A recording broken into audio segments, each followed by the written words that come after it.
कथा, पुरुषार्थ कथा, सुनो सुनो सिद्धार्थ कथा। सत्य कथा, पुरुषार्थ कथा, सुनो सुनो सिद्धार्थ कथा।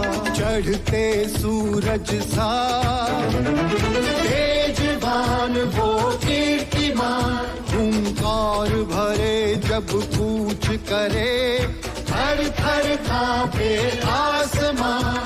वो राजपुत्र वो शूरवीर, पर्वत को भेद दे उसके तीर, शांति का स्रोत करुणा की धार, निर्झर झरे मन से अपार।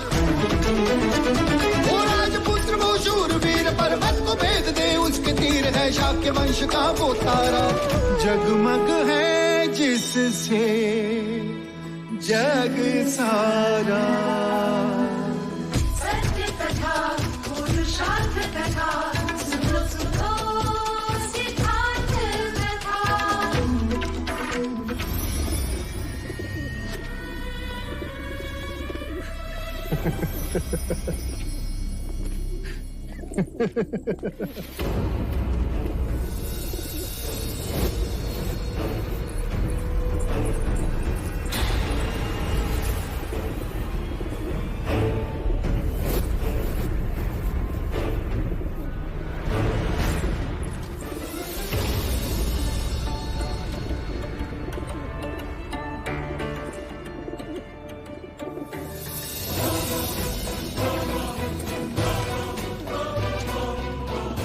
यशोधरा,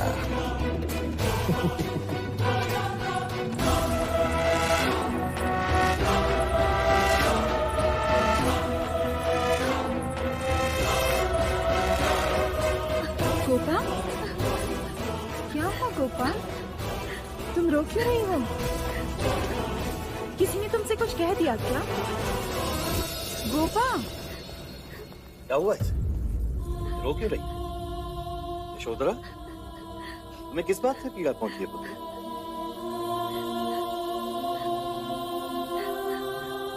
मैंने अभी अभी एक दृश्य देखा। माँ, एक चरवाहा अपनी गाय ले जा रहा था। वो गाय भी खुशी खुशी उसके पीछे पीछे जा रही थी कि अचानक एक धनी वैश्य ने आकर उस गाय को चरवाहे से बलपूर्वक छीन लिया।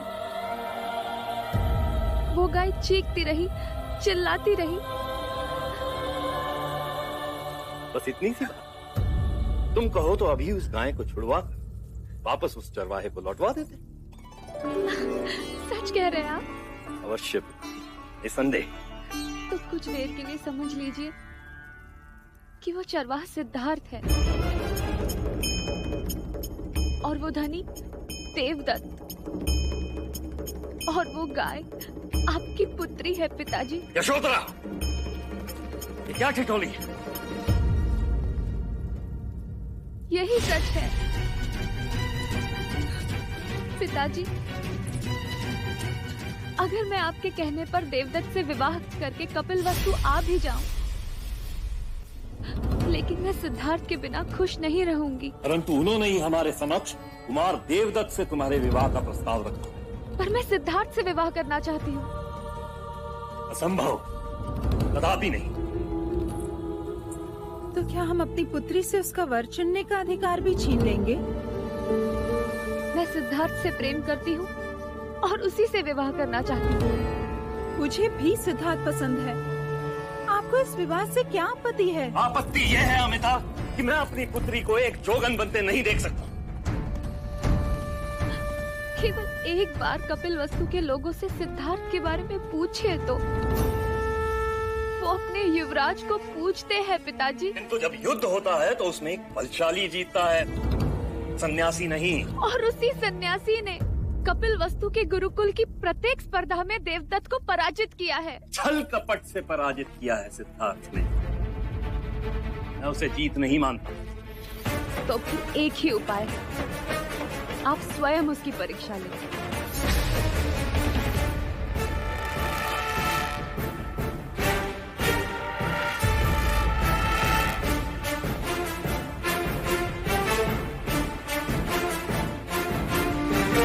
ठीक है, परीक्षा मैं निर्धारित करूंगा और वहां जितने भी क्षत्रिय कुमार आएंगे उनमें से जो भी मेरी परीक्षा में उत्तीर्ण होगा तुम्हें उसी से ही विवाह करना होगा। बोलो, क्या तुम्हें मेरा प्रस्ताव स्वीकार है? हाँ, आप जो परीक्षा लेना चाहे ले लीजिए, परंतु उत्तीर्ण युवराज सिद्धार्थ ही होंगे।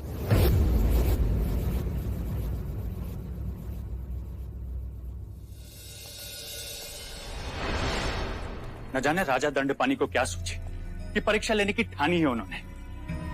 कह रहे हैं कि जो क्षत्रिय कुमार उनकी निर्धारित की हुई प्रतियोगिता जीतेगा उसी के गले में यशोधरा वरमाला डालेंगे।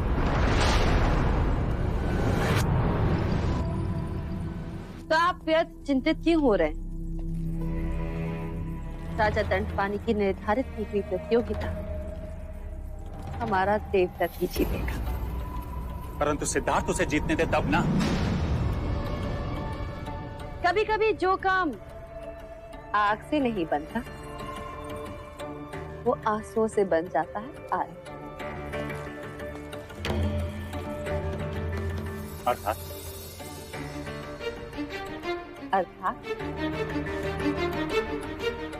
जब मंगला ठान लेती तो वही होता है जो मंगला चाहती। यदि किसी दिन मुझे ईश्वर मिल गए और उन्होंने कहा कौन हो तुम, तो क्या कहूंगा मैं, जब मैं स्वयं को नहीं जानता? तो जान लो, देख लो, मिल लो मेरी आंखों में स्वयं से। सिद्धार्थ, प्रणाम अंजलि काकी। आप यहाँ? मुझे बुला लिया होता। आप तो युवराज हैं, मैं आपको कैसे बुला सकती हूँ? क्यों नहीं? क्या ज्येष्ठ की तरह मैं आपका पुत्र हूँ।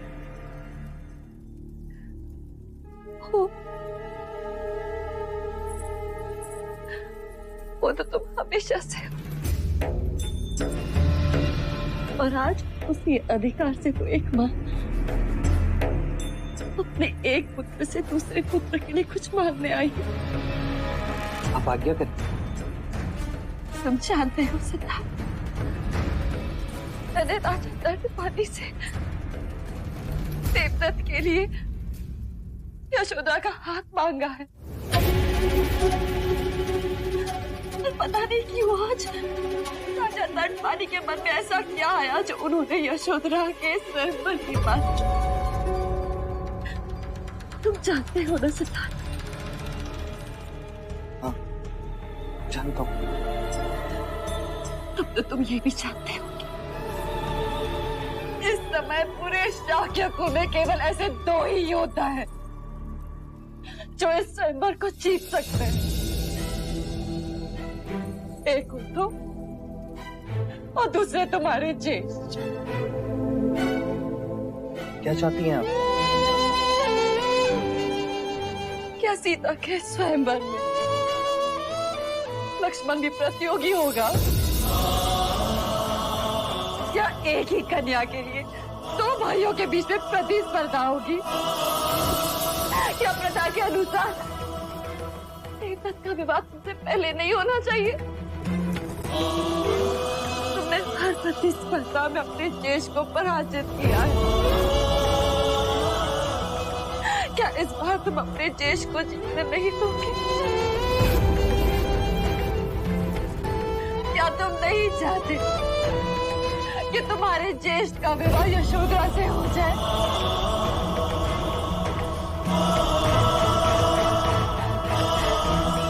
मैं तो ये भी नहीं चाहती कि तुम पराजित हो। ये कैसे संभव? संभव है यदि तुम इस स्वयंवर में हाथ डालो तो।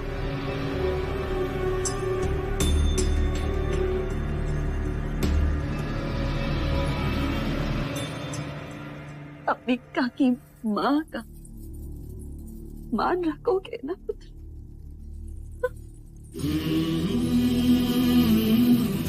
हाँ।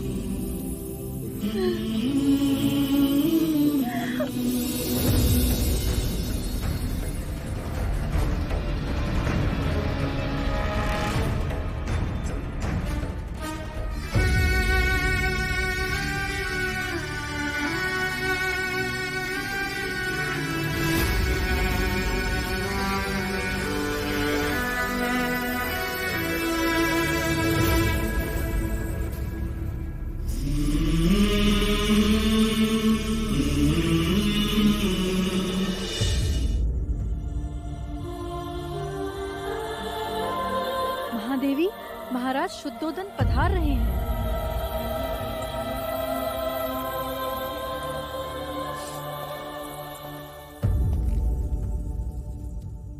क्या बात है देवी, तुम्हारे आंखों में आंसू कैसे? विवशता क्या है देव? आप शाक्य कुल के महाराज और मैं महादेव, किंतु फिर भी हम अपने पुत्र को वो सुख नहीं दे सकते जो हम देना चाहते और जिसका वो अधिकारी है। महादेवी महामाया हमें कभी क्षमा नहीं करेगी। यही प्रश्न लेकर मैं कुलगुरु वाचस्पति के पास गया था। क्या कहा उन्होंने? देवी, सिद्धार्थ की कुंडली ये कहती है कि उसकी भार्या अत्यंत स्वरूपवान होगी, सौंदर्यवती होगी, पुत्रवती होगी, अपने कुल का मान सम्मान वो बढ़ाएगी, दोनों के स्वभाव भी एक जैसे होंगे और दोनों में अत्यंत स्नेह होगा। किंतु वो यशोधरा नहीं होगी। देवी, वो यशोधरा ही होगी। कैसे दे? सिद्धार्थ की कुंडली और यशोधरा की कुंडली अधिकांश मिलती है। तो उससे क्या हुआ देव? समय ने हमारे होठों पर उंगली जो रखी, हम जान के भी कुछ नहीं कर सकते। विवाह का प्रस्ताव रखने से पहले मंगला दीदी को एक बार पूछना तो चाहिए था। देवी, अपना जी छोटा मत करो। समय ने हमारे होठों पे उंगली अवश्य रखी है, परंतु दंड पानी ने स्वयंवर की बात कहकर हमारी आशा को जीवित रखा। किंतु उसके लिए सिद्धार्थ को लड़ना होगा। देवी, वो क्षत्रिय है, वो लड़ेगा भी और जीतेगा भी। तुम देखना, जिस प्रकार उसने यशोधरा का हृदय जीता है, वह स्वयंवर भी अवश्य जीतेगा।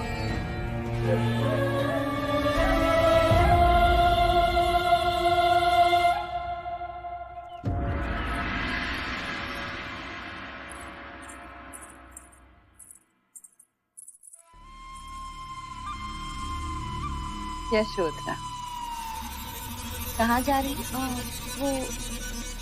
वो सिद्धार्थ से मिलने। उन्हें ये बांसुरी लौटानी है ना। अच्छा, और साथ में ये भी बताना है कि उन्हें स्वयंवर में जीतने की तैयारी करनी है। बहुत भोली हो तुम।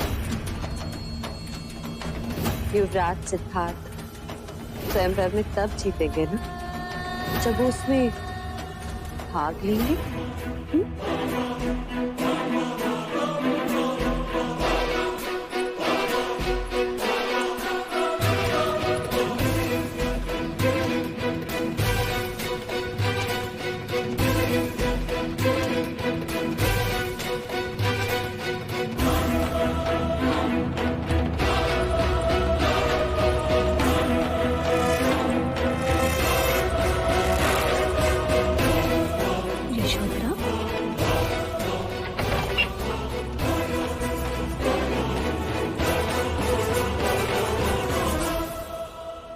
गोपा,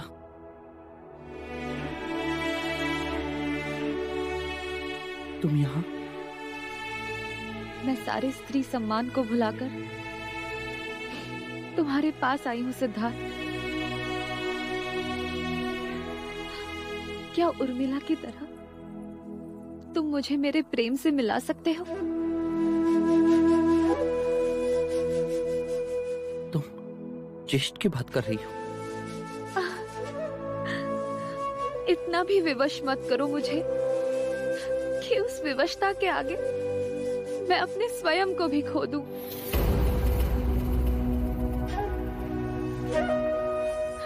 सिद्धार्थ, मैं देव से नहीं तुमसे प्रेम करती हूँ।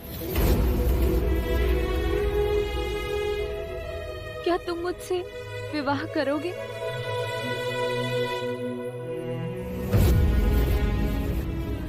तुम्हें केवल स्वयंवर जीतकर अपनी क्षत्रियता प्रमाणित करनी है। मैं विवश हूँ गोपा, मैं स्वयंवर में भाग नहीं ले सकता।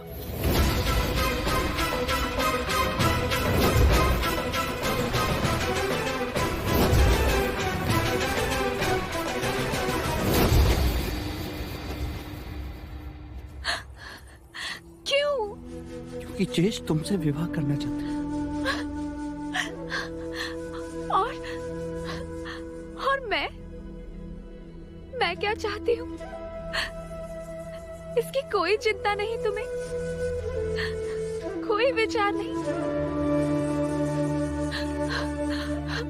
और तुम क्या चाहते हो? बीज तो बो दिए, अब पुष्प को अपनाने से मना कर रहे हो।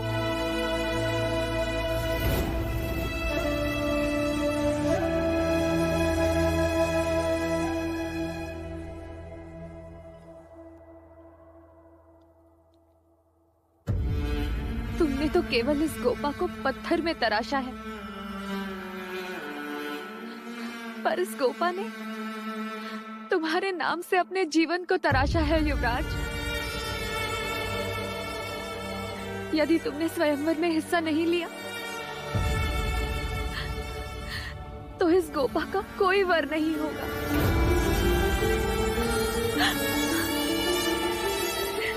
गोपा,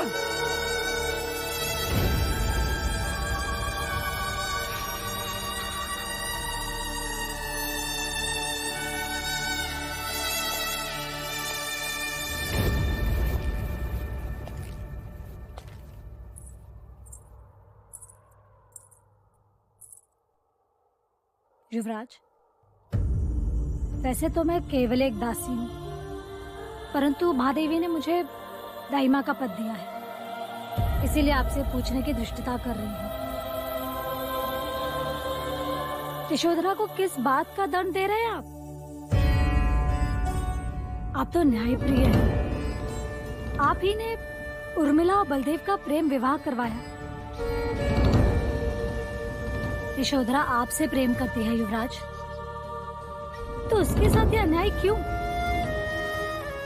मैं विवश हूँ लोचिका। कैसी विवशता? ज्येष्ठ के होते अनुज विवाह कैसे कर सकते हैं? ये आप उस ज्येष्ठ के लिए कह रहे हैं जो स्त्री को स्त्री नहीं केवल एक वस्तु समझता है? क्या आप कंचने की जगह यशोधरा को देखना चाहते हैं? आपने सारी स्त्री जाति को गौरव दिलाया और एक स्त्री के साथ अन्याय? आप उससे उसका जीवन साथी चुनने का अधिकार छीन रहे हैं। युवराज, युवराज, देवी यशोधरा रथ लेकर घाटी की ओर गई हैं। मैंने उन्हें रोका, पर आप जल्दी चलिए, नहीं तो कुछ अनर्थ हो जाएगा।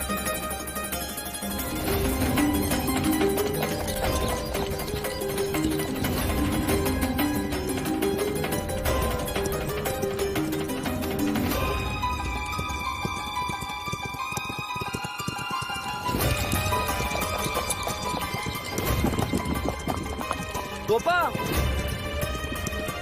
देवी यशोधरा,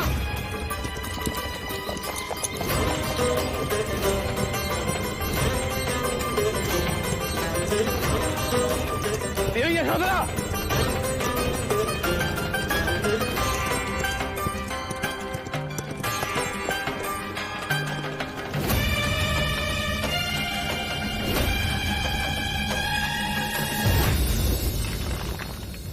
ये तुम क्या कर रही हो गोपा? तुम्हें कुछ हो जाता तो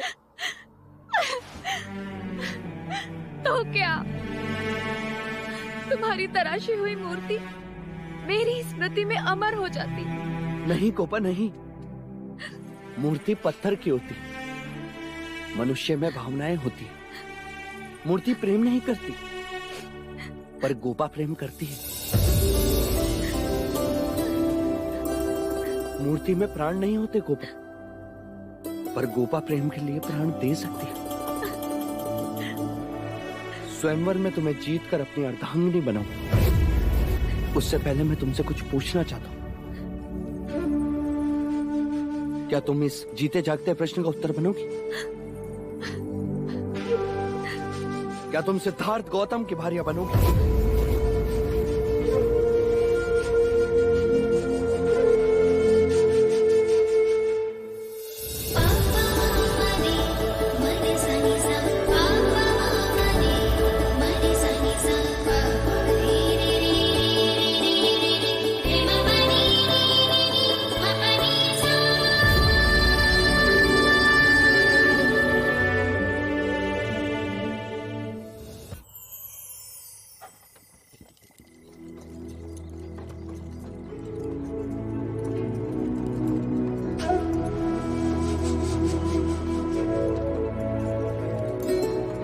अब तुम्हारी आंखें नम क्यों हैं? सोच रही थी यदि तुम्हें मेरी प्रेम की अनुभूति ना होती तो।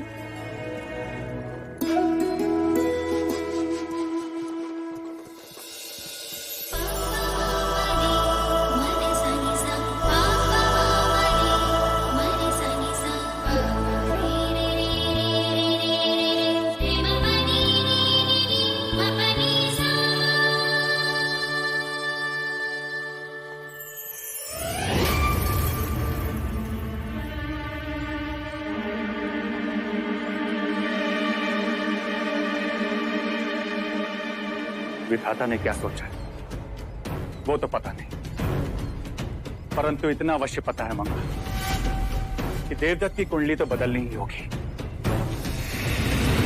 तुम बहुत प्रसन्न हो रही थी ना कि सिद्धार्थ ने तुम्हारी बात मान ली। यहां मैं तुम्हें कुछ दिखाना चाहता हूं।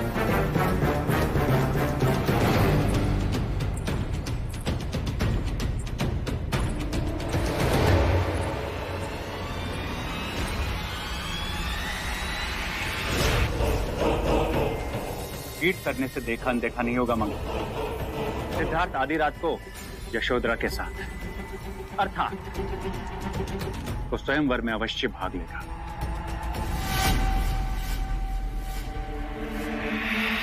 लेने दो उसे भाग आए,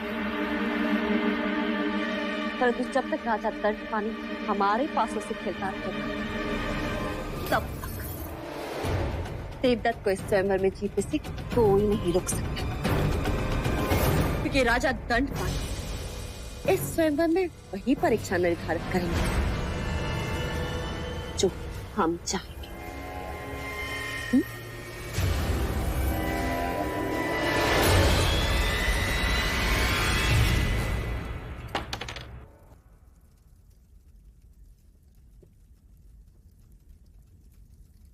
आपकी बारी।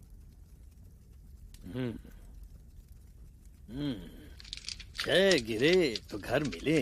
हाँ, और स्वयंवर में परीक्षा मन चाही रहे तो देवदत्त और यशोधरा का घर बसे। अवश्य। 6 1 2 3 4 5 6 राजा द्रोणोदन मैं जीत गया। और हम चाहते हैं कि देवदत्त ही जीते।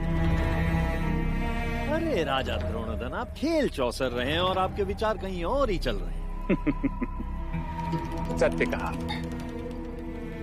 राजा दंडपानी। हम चाहते हैं कि स्वयंवर की निर्धारित परीक्षा क्या होगी ये अंतिम घड़ी तक गुप्त रखी जाए। क्यों? वो इसलिए कि स्वयंवर में कोई अनीति ना हो। अनीति? इसमें अनीति क्यों होगी? अमिता दीदी, बहुत भोली हैं आप। आप नहीं जानते सिद्धार्थ ने कपट कर यशोधरा को अपने मोह जाल में फांसा है। आप तो देवता में थी, आपको क्या पता? हम निर्धारित परीक्षा की घोषणा अंतिम समय पर इसलिए करना चाहते हैं जिसे महाराज शुद्धोधन कोई कपट ना कर सके और परीक्षा निरपेक्ष रहे। आप लोगों की निरपेक्षता से मैं भली भांति परिचित हूँ। मेरी भोली बहन, क्या तुम इस बात से परिचित हो कि हमारे भाई महाराज यशोधरा के साथ सिद्धार्थ का विवाह करवाने के लिए क्यों इतने उत्सुक हैं? वो शाक्य कुल में राजा दंडपानी के बढ़ते वर्चस्व का दमन करना चाहते। अरे ये इस बात पर क्यों ध्यान देने लगी? इन्हें तो मुझसे अधिक अपने बड़े भैया से प्रेम जो है।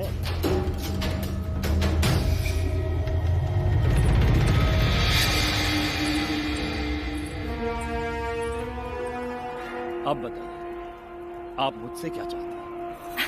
पहलोई जी, यदि आप देवदत्त को अपना जमाई बनाना चाहते हैं तो ऐसी परीक्षा निर्धारित करें जिसका पूरा लाभ केवल देवदत्त उठा सके। वो कैसे? वो आप मुझ पर छोड़ दीजिए।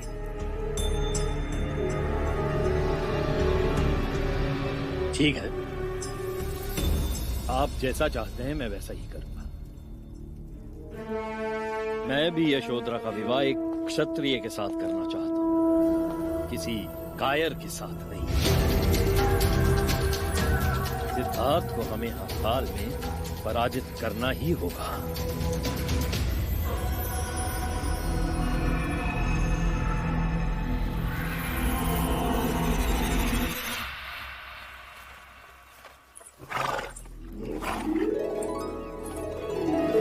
तुम यहाँ हो और मैंने पूरा महल खोज लिया। कंटक, ये गोपा है, गोपा, बिल्कुल तुम्हारी तरह, भोली भाली, भावुक।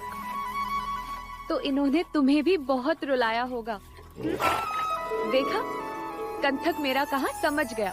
गोपा, अब तुम्हें मुझसे इस तरह अकेले मिलने नहीं आना चाहिए। क्यों ना मिलने आऊं मैं? प्रेम करती हूँ मैं तुमसे। पर तुम्हारे पिता ने तुम्हारा स्वयंवर रचाया है और बिना स्वयंवर जीते यदि मैं तुमसे मिलूंगा तो तुम्हारे पिता का अपराधी कहलाऊंगा। अपराधी तो मेरे पिता हैं। पूरे परिवार की लड़कियों को अपना वर चुनने का अधिकार है और उन्होंने स्वयंवर रखकर मुझसे मेरा अधिकार छीना है। सिद्धार्थ, मैंने तुम्हें अपना जीवन साथी चुना है। ये स्थान मैं किसी और को नहीं दूंगी, चाहे तुम जीतो या ना जीतो। देखा कंठा, मैंने कहा था इसे रोने को। चलो मेरे साथ।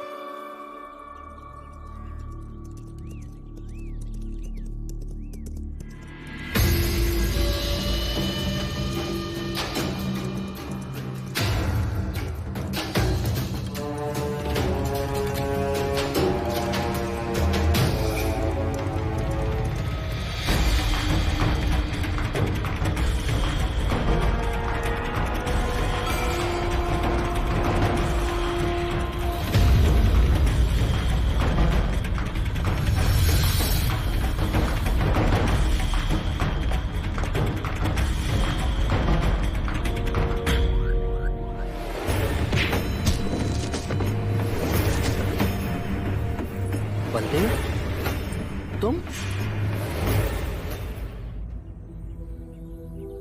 युवराज सिद्धार्थ, सेवक का प्रणाम स्वीकार करें। मैं आपसे कब से अकेले मिलना चाह रहा था, पर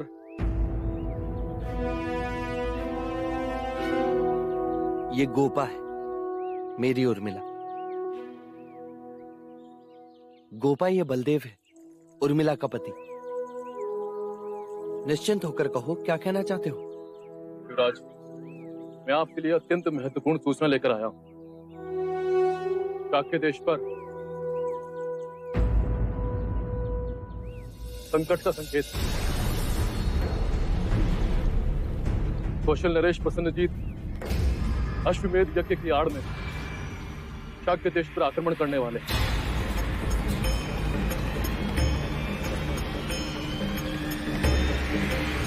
परंतु तुम इतने विश्वास के साथ कैसे कह सकते हो? प्रमाण भी है। कौन? बलदेव। बलदेव?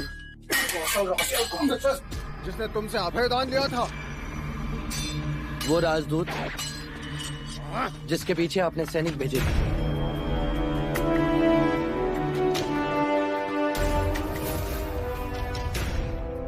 हम उस पर विश्वास क्यों? वो हमारे साथ कपट भी कर सकता है। जब तक हमारे गुप्तचर कोई समाचार नहीं लाते तब तक हम कोई कदम नहीं उठा सकते। एक मनुष्य दूसरे पर संशय क्यों करता है? ये मत भूलो सिद्धार्थ, बलदेव तुम्हारे कितने निकट क्यों न हो, वो बना है कौशल की मिट्टी से।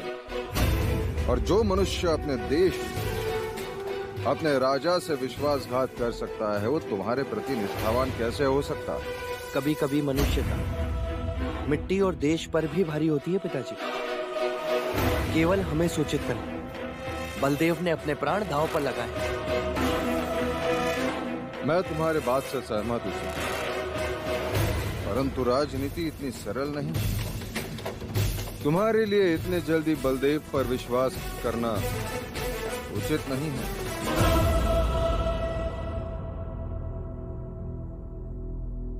परंतु हम चौकन्ना अवश्य रहेंगे। शाक्य देश पर हम कोई आंच नहीं आने देंगे। पर तुम उनसे युद्ध क्यों करना चाहते हो? पिताजी, हर राजा चक्रवर्ती सम्राट बनना चाहता है। पुत्र, तुम्हारी ये महत्वाकांक्षा हमारे मित्र राज्यों को हमारा शत्रु अवश्य बना देगी। मगध और वैशाली शक्तिशाली राज्य। पिताजी, मुझे केवल शाक्यों पर आक्रमण की अनुमति चाहिए। सन्नजीत, तुम अच्छी तरह से जानते हो कि पश्चिमी देशों का जो भी व्यापार होता है वो हमारे राजमार्ग से होकर जाता है, जिसकी दी हुई चुंगी से हमारा राजकोष छलकता है। कहीं ऐसा ना हो कि सेनापति। जी महाराज।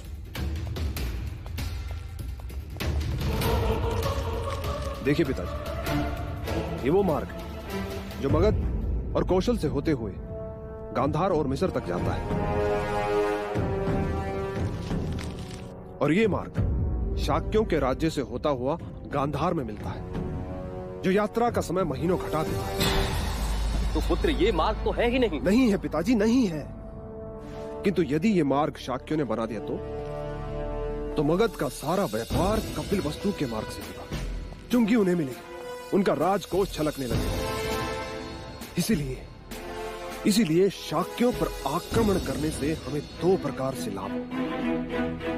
हमारी राज्य की सीमा तो बढ़ेगी और साथ ही साथ हमारा राजकोष भी बढ़ने लगेगा। सन्नजीत, शाक्यों को निर्बल मत समझो। उनकी संख्या भले ही हमसे कम है, लेकिन उनकी एकता एक बड़ी शक्तिशाली दीवार। उसी एकता की दीवार में हमने एक दरार खोज ली है पिताजी। वो अवश्य पराजित है। पुत्र, अगर तुम्हारा ये आत्मविश्वास है तो अच्छी बात है। आक्रमण कब करोगे? शाक्यों के यौवन उत्सव के किसी भी दिन। सिद्धार्थ, क्षत्रियों को जीवन में हर चीज लड़कर ही प्राप्त करनी होती है। हर चुनौती के लिए तैयार रहना है। देखो, अब तुम यशोधरा को अपनी जीवन संगिनी बनाना चाहते हो, तो उसके लिए भी तुम्हें स्वयंवर में अपने क्षत्रियता का प्रमाण देना होगा, लड़ना होगा। देवदत्त स्वयंवर में तुम्हें चुनौती देने की तैयारियां कर रहा है। आप चिंता ना करें पिताजी, मैं हर न्यायपूर्ण चुनौती के लिए तैयार हूं। फिर वो चाहे प्रसन्नजीत हो या देवदत्त।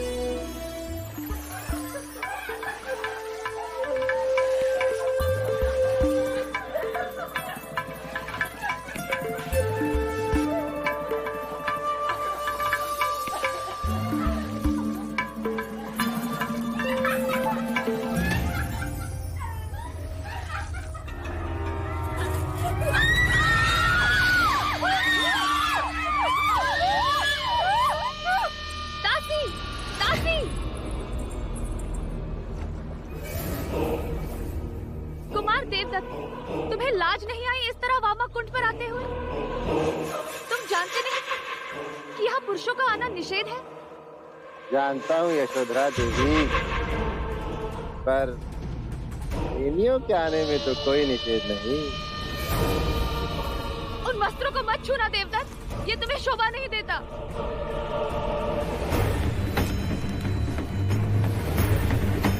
रखो उसे नीचे, वो मेरी चुनर है देवदत्त। अरे हाँ, ये वही तो है जो उस दिन मेरे हाथ से छूट गई थी।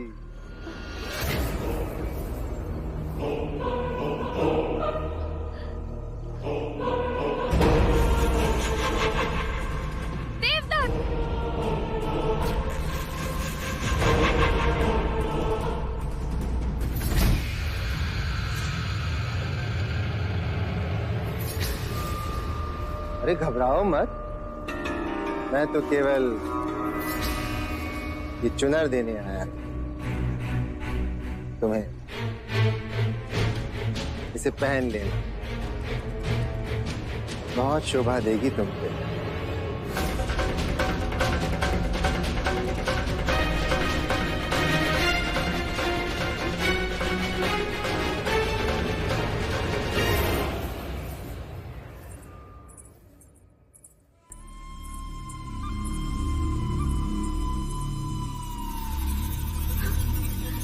यशोधरा,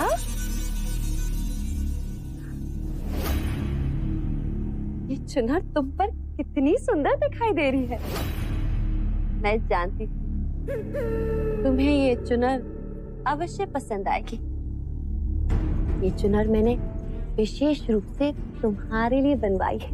बुनकर जैसे ही ये चुनर मुझे देकर गया, मैंने तुरंत देवदत्त को बुलाकर उसके हाथों ये तुम्हारे लिए भिजवाई।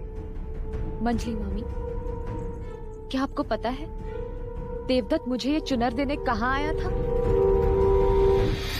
वामा कुंड पर, जहाँ हम लड़कियां स्नान कर रही थी। अगर मर्यादा का बोध न होता तो इसी समय ये चुनर आपको वापस कर देती। यशोधरा,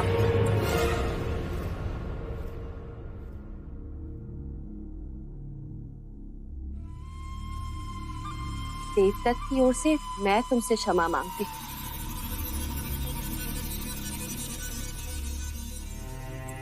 मैंने ही देवदत्त से कहा ये चुनर यशोधरा को दे आओ। वो बिना सोचे समझे तुम्हें ये चुनर देने कुंड पर चला गया। उसके मन में कोई खोट नहीं है।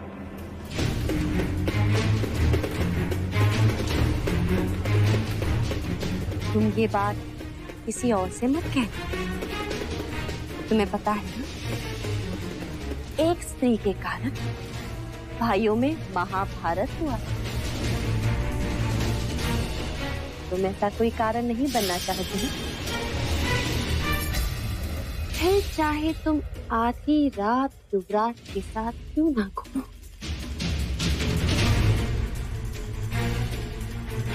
जब आप इतना ही जानती हैं, तो आपको देवदत्त को समझाना चाहिए कि वो स्वयंवर से हट जाए।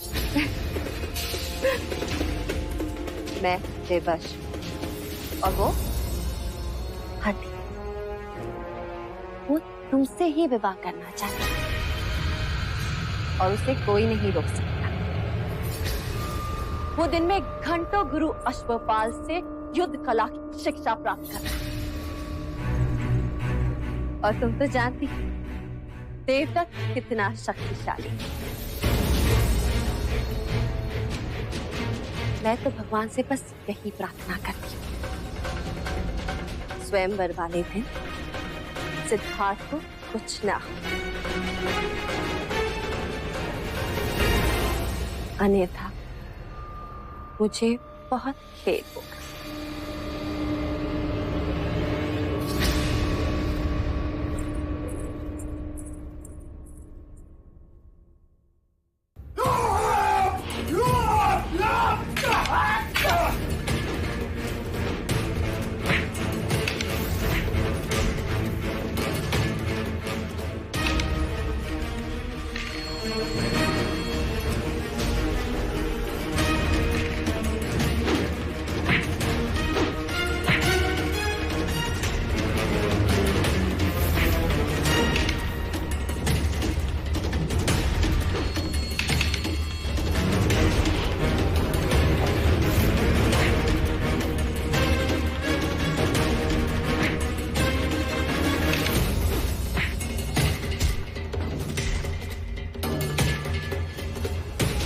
बधाई हो।